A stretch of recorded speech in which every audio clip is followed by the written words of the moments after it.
بين الشاب والإدارة، بين الشاب والشاب، بين الإدارة والإدارة، وهذا من خلال تفعيل دور الإعلام في هذا الميدان، خاصة العلاقة البينية بين الإدارة والشاب.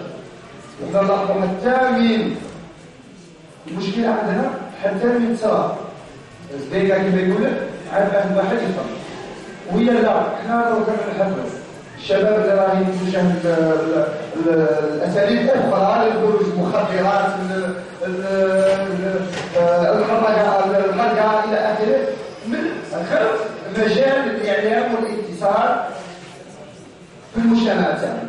ولذلك ندعو نحن الجميع وجميع المسؤولين لفتح الابواب والمزيد من والخروج ميدانيا الى الشاب والتقرب ايضا الى الشاب دون فقدان الامل. فالجزائر بألف خير والف خير والسلام ختام.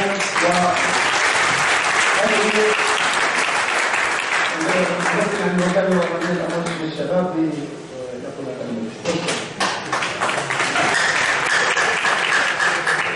شكرا لتقديم الولايات المسلمة على هذا الاستقبال.